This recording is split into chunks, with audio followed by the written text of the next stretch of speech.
My name is Richey. I'm a prosecutor at King County. I saw Peter speak for the first time about 5 or 6 years ago, and I was like, what? I mean, it was very inconsistent with everything else that I knew about the world. And since that time, in the last 4 years, I've prosecuted about 225 sex trafficking cases. And I can tell you, of those, about 175 of them were men who tried to buy sex from kids. And I can tell you that everything that he just said is spot on. It is spot on. And it made me so uncomfortable to listen to him the first time, because it was about all this stuff about being a guy and all these things. It made me very uncomfortable. But now I listen to it with a smile on my face, because he is so right. And he's right every single buyer I talk to. He is so right.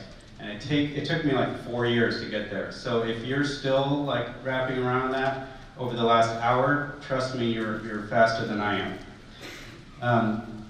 The other thing that I want to emphasize is that when he's talking about all these challenges that buyers have, I think it's helpful to remember that only 15% of the adult male population engages in sex buying at some point in their life. That means 85% of us don't. That means 85% of us have not done the stuff that they're talking about, and that in fact we are very well positioned to do something about those 15%.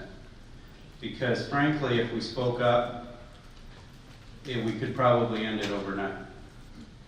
So I throw that out there as something to think about. But I'm here to talk about the criminal justice sector. So this is kind of a different perspective about what Peter was talking about. The commercial sex ecosystem involves 3 parties: the prostituted person, the buyer, and the pimp. And there may or may not be a pimp. But it's important to remember that these 3 players are always interacting. And so when we take an action on one side, we have to think about how that may cause consequences to the other players. And that goes on throughout our reaction and our response, particularly in the criminal justice system, to this issue. The landscape is real important for us, because we started learning much more about what strategies to use when we started understanding the landscape. This is kind of what Peter was just talking about, that people in prostitution are incredibly vulnerable.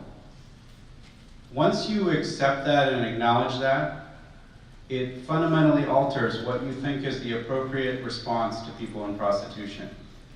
And it tells you that the response is not arrest and prosecution, because first of all, they're vulnerable people, and that's really not where we're supposed to be aiming our spotlight of criminal justice. But second of all, it doesn't do a damn thing. It doesn't do a damn thing when you arrest and prosecute somebody in prostitution and they're back out on the street. And they're doing it, and now, in fact, you've made their life that much harder to ever get out, because they've got a conviction, they can't get student loans, they can't get housing, they can't get a job. What we found when we started looking at people in prostitution in our community was that 44% of the children, the child victims on cases that I've worked, were African American. 41% were white, and that includes Hispanic. Our system doesn't break it out. Why is that significant? Well, look at this. African American children in our community are only 7% of the population, but 44% of the victims. What does it tell you? That 44%, that disproportionality, exists in prostitution. What does it tell you? That almost 3/4 of people in prostitution are homeless at some point? What does it tell you? That disabled people are 4 times as likely to be sexually assaulted as other women? It tells you that it's about vulnerability, and it tells you that whether it's race or gender or poverty, that those are prime targets for exploitation. So when we start talking about, oh, it's just between two consenting adults, well then why is it that most of the people in prostitution come from these incredibly vulnerable backgrounds, while buyers are middle upper class? Why is that? I think we can learn something from that. What we also learned, and Peter talked about this too, is that there was a long time when I believed that most of the harm from prostitution came from pimps. I prosecuted some guys who did some really horrible things. But what we learned as we got deeper into it was that most of the harm that the people in prostitution talked about was the harm that came from buyers. These stats are violence that they experienced, but from buyers, not from pimps. So we started trying to understand what's the scope of the problem we have here. Well, Dr. Deborah Boyer did a study a few years ago where she concluded that there was 300 to 500 children in our area in prostitution. That was corroborated when, over the course of about a year and a half, there was 329 unique referrals for children at risk of commercial sexual exploitation in our region. In my cases, I prosecuted cases involving 89 minor victims. In the last 5 years, half of those were under 16, so 11 to 15. And those are the kids we found, right? We don't know about all the others. Now, I'm sure that you're thinking, well, that's, you guys have more population, but I'm telling you, you can go on Backpage and they got a section for Mount Vernon and Bellingham and everything. It's going on here. So we went online and tried to figure out where is this happening. We know that the exploitation on the track is only about 15 to 20%. Well, we found over 100. It's now like about 135 websites where you can buy sex. So we're talking about Backpage, where there is 34,000 ads a month for prostitution prior to them closing that escort section. 34,000 ads a month. Anywhere from Backpage down to Facebook. YouTube. We found escort ads on YouTube. Craigslist, of course. But 130 of these things. There's not 130 of anything on the internet unless there's a big market. ASU, Arizona State University, came and did a little project where they concluded that in one 24-hour period on Backpage, there was nearly 7,000 guys actively soliciting sex in our region.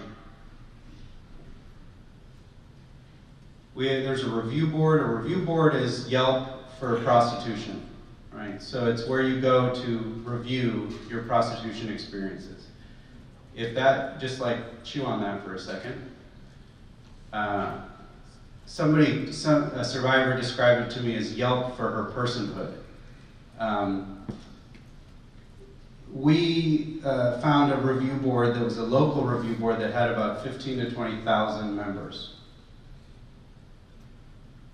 When our detectives will post an ad, it's not uncommon to get 200, 250 responses in the first 2 hours. So you can imagine if your inbox was doing that at work, it would be terrifying. But when these are strange men trying to set up exploitation dates with you, and you don't know if the next one's going to murder you, it's really scary. SPD, and Heidi's going to talk about this a little bit more, but SPD did a sting where they got 204 guys in 8 days at a fake massage bar they set up. Like they were taking guys out in handcuffs while other guys were walking in. We have about 250 illicit massage parlors in our region. That was one. So what's the message here? The message is that the market is huge. And what we found is that those guys are disproportionately white. Sex buyers are children, 80% white. We said, well, it's a white area. Yes, it is a white area, but even for our whiteness, It is disproportionately white. Now, again, is this saying that all white men are bad? No. What it's saying is that this is a crime of power and privilege. It's a crime that is facilitated by money, and it's a crime that takes advantage of people who are disadvantaged. This is the other problem. We estimate that in our area there's about 3,500 people in prostitution. That includes about 10% who are children, right? 300 to 500. About 3,500 people in prostitution, rough estimate. We have conservatively, just very conservatively estimated there's maybe 20,000 buyers. It's probably more like 40. You can recover, rehabilitate, rescue all day long, every day, people in the life. But if you don't deal with this big green bar over here, this financial juggernaut, it ain't never gonna stop. Because when you rescue somebody from this supply side, what do you think is gonna happen? There's too much money at stake. Somebody will force somebody into it. And we spent, I prosecuted pimps for years, and it was so infuriating because they are not deterred by the prosecution of other competitors. They're enabled. And it just doesn't stop. You just spin your wheels forever. And I don't enjoy that. I don't enjoy just sort of stumbling on into the darkness and hoping something's going to get better. Like, let's figure something else out. But here's where it gets really sad, is that at our best, in King County, at our best, we can maybe arrest like 300 guys if we had everybody, all hands on deck. So my question is, what are we going to do about the rest of this bar? So two important conclusions. One is the market is gigantic. Two is that the criminal justice system cannot arrest our way out of this problem. So if those of you in the audience who are not with law enforcement are expecting us to solve it, I'm sorry, we won't. However, that does not mean that we don't have an important role to play. As a partner in this, we have a crucial role to play as part of that multi-sector approach that Peter showed you earlier. So let's say you don't believe what I just told you about the market. Well, this is a buyer from a review board saying the following. Let's face it, the Seattle hobby scene is thriving, due in no small part to the area's tech industry. Sure, it inflates prices a bit, but it also significantly increases the demand to a level that keeps existing providers busy and new ladies interested in checking it out.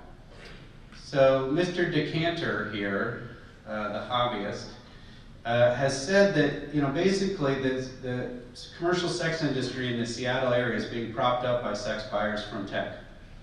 It's just that simple. And I can tell you anecdotally, it's like spot on. We arrest tech guys all the time. They're men with money and tech savvy on the internet, and just one thing leads to another. So this guy recognizes that, but what he recognizes is that the prices are going up because there's so many tech buyers. Like, it's getting a little more expensive. However, the demand going up keeps women in the life, because they can make money in there, and it keeps them in the life, and it gets new ladies interested in checking it out. Who do you think that's going to be? That's going to be women in debt bondage from Korea and China. That's going to be 15-year-old girls on the streets of Seattle. That's going to be poor women from other states who come here because that's all they can do. Right? That's what we're talking about, new ladies interested in checking it out. This guy is saying exactly what I just said, except for him, it's fantastic. Bigger talent pool. So, I just told you that the criminal justice system cannot solve this problem. What are the goals of the criminal justice sector? First, we have to catch enough offenders to create a credible risk in the marketplace. If you are not arresting any buyers right now, they know that. They might be a little worried, but they're not that worried. And unless there is a credible risk, they will do it with impunity. The guys I'm most worried about here on this bullet point are the newbies. Right? The hardcore guys, they're going to do it regardless. They might get more savvy or whatever. But the newbies, the easier it gets, the less friction there is in the marketplace, the less risk, they're going to hop into the market. And in fact, that's what happens if we don't create a credible risk. Second of all, we've got to target at least the worst offenders. You're not going to catch all 20, 40,000 of those guys, but you can target the guys who are high frequency. And what do I mean by high frequency? We're talking about guys who buy 3 to 5 times a week, spend $30,000, $40,000 a year on this. Okay, those are the guys that we caught that I'm going to tell you about in just a minute. They are hardcore buyers, and they are very difficult to unpack. They are not going to really do that well with just a therapy session. They need some serious wake-up call. And Peter had some great quotes from some of those guys that were essentially, I wasn't going to stop unless I got arrested. Buyers of children, violent buyers. We've prosecuted a lot of violent buyers who have raped, assaulted, murdered people in prostitution. We need to recognize and address vulnerability. What do I mean by that? Well, we need to adopt policies in our law enforcement that try to identify people who are vulnerable and help, not harm them. And we need to demonstrate to the community where the culpability lies. If we are arresting people in prostitution and not arresting buyers, what is the message the community takes from that? These dirty, consenting whores. If we arrest the buyers and we help women into services, what's the message that we're giving to them? Sex buyers are causing this market, and people in prostitution need some help to get out of it. You don't have to do that much on the law enforcement side to demonstrate that issue to the community. What you do have to do is get your policy straight and then tell people about it. We'll do stings and then have a story on it. And so that the public is seeing, my God, there's a lot of these guys out here, that's horrible, that's leading them into it, and the police are responding to it. The goal of the criminal justice sector is not to solve its problem on its own. The goal is to serve as part of an integrated, multi-sector response to commercial sexual exploitation. So, what I just described to you is what we have done in King County. The blue here on this chart are children charged with prostitution. Children charged with prostitution. Back in 2009, our office charged over 50 kids with prostitution. Not proud of that. Same year, we charged 2 buyers. That would be like in your community if there was 5,000 people who lived there and 30,000 grocery stores, right? That is ridiculous misperception of the marketplace entirely. In my defense, I was not in this position during that time, okay?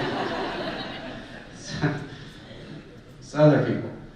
However, over the years, we got kids out of the criminal justice system and into services.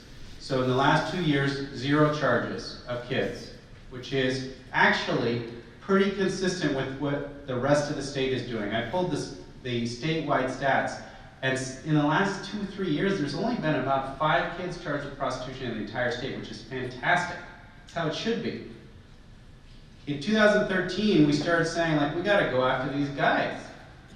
And we, in the last 4 years, have prosecuted about 176 men with trying to buy sex from kids. And most of those are sting cases because it's very, very hard to catch it in the act. That's okay, though. We're talking about 175 men in King County who would have met with a 15-year-old if we'd let them, or if there had been a kid on the other end instead of a fairly burly, hairy detective who I work with a lot. He's fantastic at these. This is what we've done on the adult side. And a lot of this comes from the city of Seattle, and Heidi's going to talk in a few minutes. The blue are people in prostitution, the red are buyers. And in 2014, for the first time since Adam was a boy, we flipped the ratio. Right? We flipped it to prosecute more buyers than people in prostitution. And now, in 2016, we had under 40 prostitution charges for a county of 2 million people. I bet you there is no county in the country that has done that. It takes a lot of work, and the city of Seattle has put a ton of work into developing services that people can go to instead of being charged. And they're going to take it a step further, I think, in the next year or two.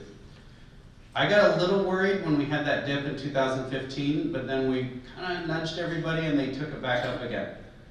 But this is so crucial, right? It doesn't really matter how many of these there are. What matters is where we're placing the responsibility as a criminal justice system.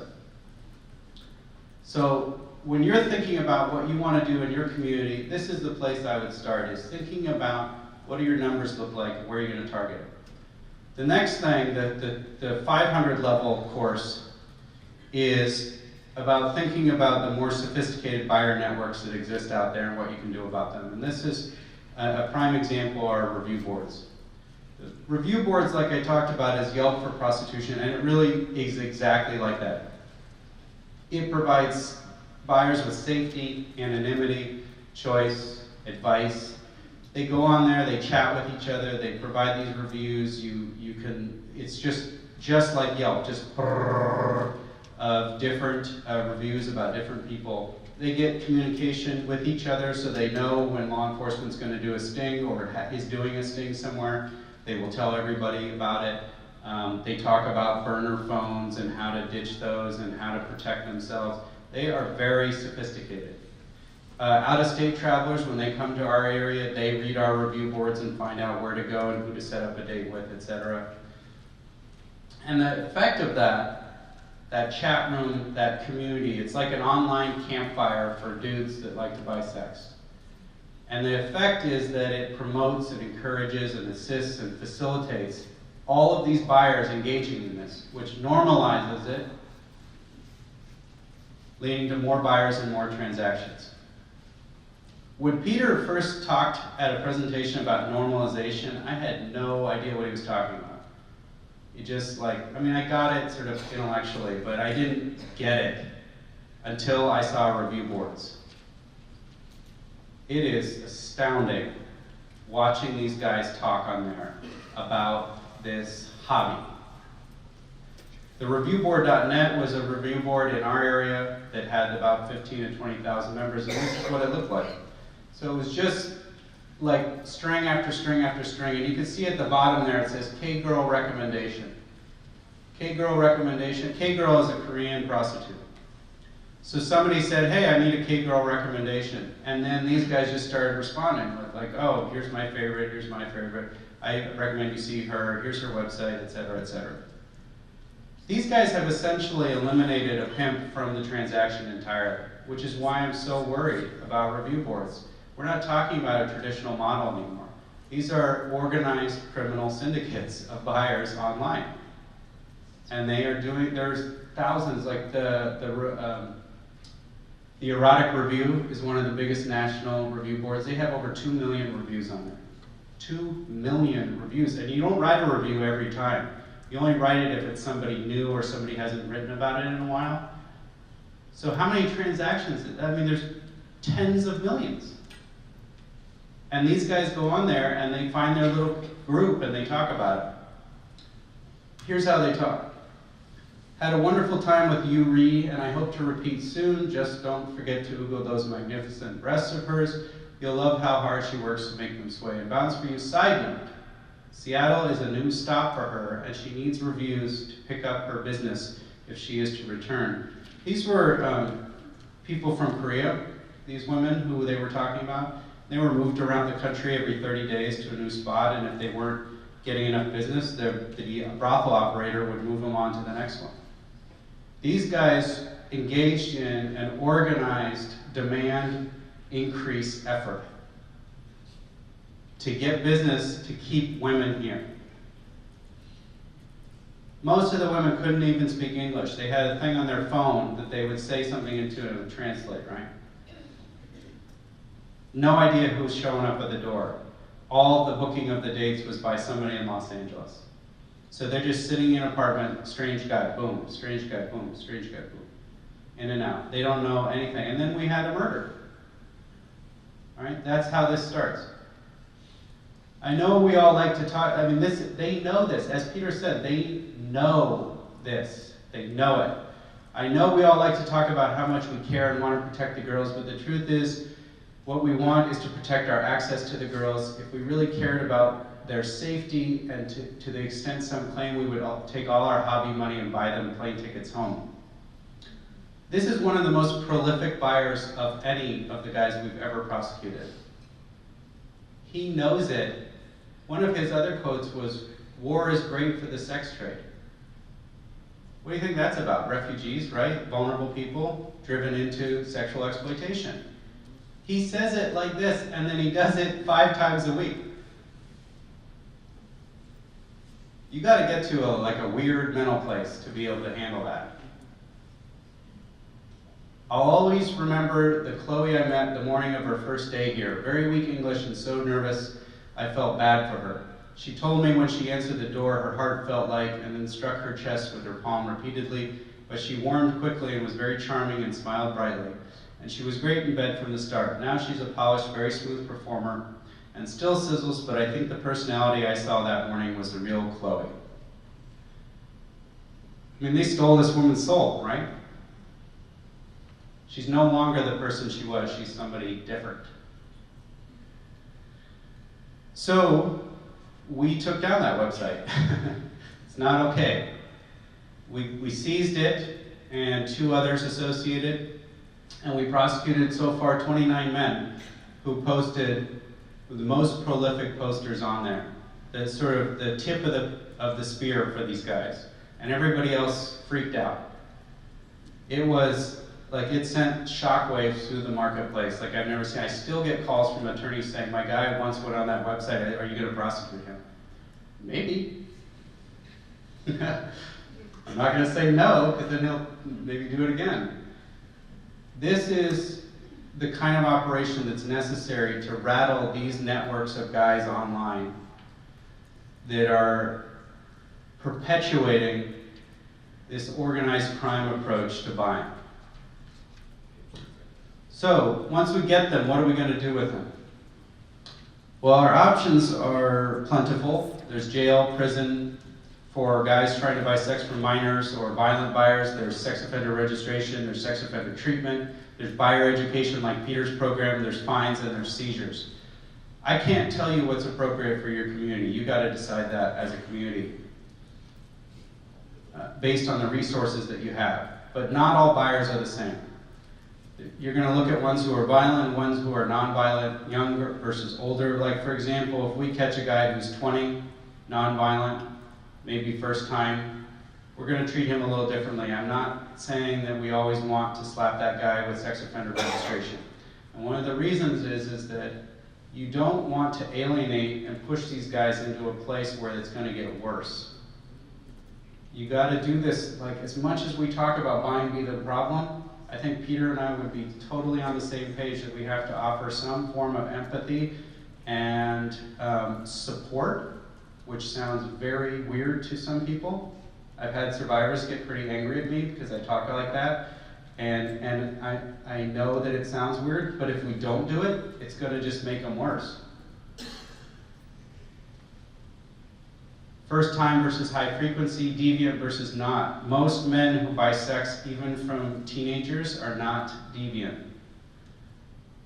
I think there's a natural temptation in our society to label somebody like that a sexual deviant and a predator, when in fact they're usually not. And the reason I know that is because we get them evaluated with like a really up in your business evaluation. And the reality is that they aren't trying to buy children, they're trying to buy sex, and the child is what's available. So, accountability, in whatever model you guys put together, accountability is not Accountability is imperative in your policies, however, shame and judgment are not. I get asked all the time about shaming campaigns. We do not support them. Our office does not support it. And the reason is twofold. One, it impacts families. It is not my job as a prosecutor to shame a wife and children of a buyer by publishing his face out there so that his kids get bullied and picked on at school because of what he did.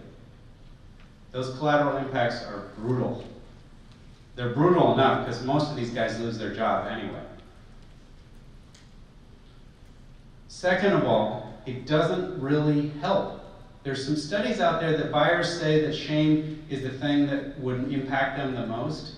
But once they're arrested and prosecuted, piling the shame on there doesn't actually help them get better.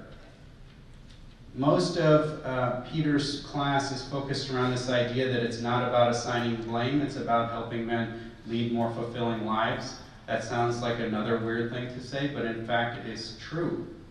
So I encourage you to think very carefully about any shaming campaigns. It feels good. It feels good to point the finger and to call people out, but it doesn't work and it causes more problems. Another thing to think about when you're thinking about how to approach this from a criminal justice perspective is sustainability. It takes resources to do these cases. I get that. I just was talking to a police chief in a city in King County, and she was saying we really want to do these things, but we don't have people right now. We're like reassigning patrol to detective spots because we don't have enough people in there, or vice versa because we don't even have guys on the street right now. I get that. So one of the things to think about are fines. 968A 105 gives a $5,000 fine for a guy who is caught for commercial sexual exploitation, commercial sexual abuse of a minor. Now, there's some blowback among judges about fines right now in debtor's prison and all this stuff. However, my philosophy is if you can pay $100 for a blowjob, you can pay your friggin' fine. Okay, that's not okay. That you're buying sex however many times a week, and now suddenly I can't afford it. Plus, most of the guys we catch online, middle upper class dudes, they can pay. Now, why does the fine matter? Because 50% goes under statute to prevention programs, including buyer education classes or victim services. And 48% goes to law enforcement to work specifically on CSE. You do need to coordinate this with your clerk's offices because I'm telling you, if you don't designate it, they will just send it off into the general fund and you'll never see it again. Nothing against county or city councils, but they want the money and they're not going to give it to you unless you earmark it. So in 3 years, we collected $250,000 from these guys, with another $250,000 that was imposed that we're in the process of collecting now. The first $250,000, I didn't have to do anything. I just made it as a result of them pleading guilty. They had to agree, and they paid it, which is a bunch of money that can go into services and helping people. That's not even including the fines that Heidi's going to talk about for guys who are buying sex from adults. The idea here is to build a program that the people causing the harm are paying for the rehabilitation of those who were harmed. That makes total sense, in my mind at least, and in the mind of the legislature. One thing, though, I will say is that our office, and those who work with me, do not take any of that money. I think there's something a little bit ethically squirrely about somebody prosecuting another person and funding themselves with that money. However, it does go to the law enforcement. Again, you guys can adopt whatever policies you want for your area, but I think there's a lot to be done in this region. Criminal justice action steps. Mine are slightly more specific than Peter's. Maybe two. Identify your resources and your partners. Cities, counties, feds. I complain about the U.S. Attorney's Office probably as much as anybody, but what we have worked on, and I think it's effective, is having them focus on cases that are resource intensive, large scale pimping, trafficking cases and having us focus on the buyers, because they're not going to do those cases. So rather than duplicating efforts, we're dividing and conquering, and I think it works better. Law enforcement, prosecutors, judges, clerks, probation, treatment options. Figure out what you have in your community. Get your judges on board with this idea. We have some really great judges in our area that have come to these conferences, have learned about it, and now they don't question me about the fine at all. It's like, boom, fine, and you're going to pay. Look at your local data on arrests, prosecutions for prostitution, patronizing, pimping, trafficking. If you don't understand what you're doing right now, how are you going to build a response to it? I go to so many communities where they have no idea how many people they're arresting or prosecuting in either category. That's standard. But how are you going to know what to do if you don't know what you're currently doing? So take the time to build that information. And the way I do it, do you think I do that? No, I do not. I get interns who do that. Because they are good at like sort of mind-numbing accounting. They're excellent at it. They were happy to do it. I'm sure you can get some Western Washington folks into your offices who will be happy to work on trafficking issues. And you know, the first chart that ever drove us to start focusing on this was a chart made by my interns, which showed that we were prosecuting women in prostitution at a rate of 3 or 4 times that of buyers. And they brought me that chart, and I saw it, and that started everything. So, use your interns. Compile any demographic data. Who is being impacted by this crime? Understand the communities so that if it's your communities, your minority communities, or your immigrant communities, or your LGBTQ communities, so you can engage with those communities and talk about how to bring services there. So many times our anti-trafficking response is based on, oh, let's just talk it within our anti-trafficking community, rather than engaging with a community that's outside of that, but might have a lot to tell you about who's being victimized. Learn the geography of the supply side. Most of the time, I think communities focus a lot on the tracks, because the track is where it occurs in the public eye, and that's where businesses and residents complain. Right? So you have complaints, so you respond to that. But what's in fact happening is it's happening online where nobody sees it. And if you don't understand that online geography, you're going to have a real hard time responding. Learn the geography of the demand side, the review boards. We have undercover detectives on those review boards kind of all the time, just hanging out, watching, learning, reading, so that when the time comes to take action, they're already on there, they know how it works. Examine your own policies. What are you doing with people in prostitution? How are you handling that? Are you just arresting and prosecuting them? Okay, well, let's talk about whether that's working for you. What are you doing with buyers?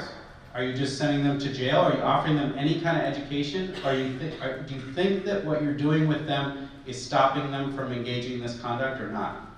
Is that consistent with where you want to be in this process? Now you plan your strategy. I was giving a presentation to the Connecticut State Task Force the other day, and they told me afterwards they decided to develop a 3-year strategic plan for going after buyers. Awesome. We don't have a strategic plan other than our little pie chart.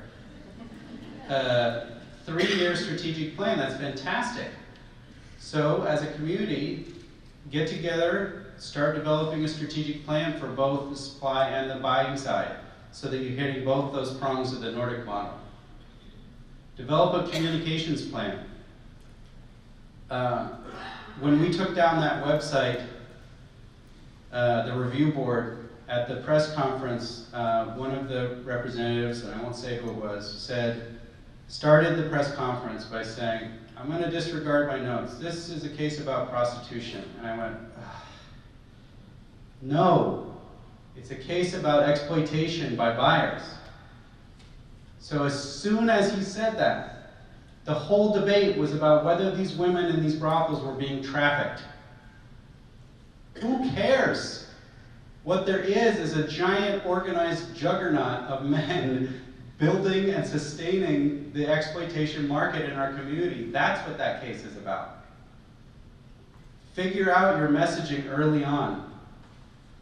Peter and I and Robert and Heidi and Mara, we've decided that trafficking is a fairly ineffective label because it creates this false dichotomy between forced and free. And it totally disregards the buyers. So we try not to use that as much as we used to. That in our communications we now talk about commercial sexual exploitation, we talk about the problem of sex buying, etc. Anyway, plan that out in advance because the last place you want to be figuring out your messaging is while you're in an interview. That is not fun. And then coordinate with your other sectors, your government sector. Peter mentioned the proclamation. The proclamation is closely tied to city councils directing police departments to focus on this issue. And the social service is connected because what are you going to do with the women that you locate or the buyers that you locate? Technology's there because how are you going to use technology to go online, et cetera, et cetera, et cetera. And then begin. It's going to seem, by the end of today, you're going to feel a little overwhelmed with all the possibilities. That's okay. That's normal. But you got to start somewhere. We started with having guys do some more arrests and having a John school. That was it. Like, that was the basic stuff. And then everything followed from there. So from law enforcement's perspective, sit down, talk about how you can do a few operations, how you can talk about them publicly, and what happened, and how you can start conveying to the community where you feel that the culpability lies. Thank you.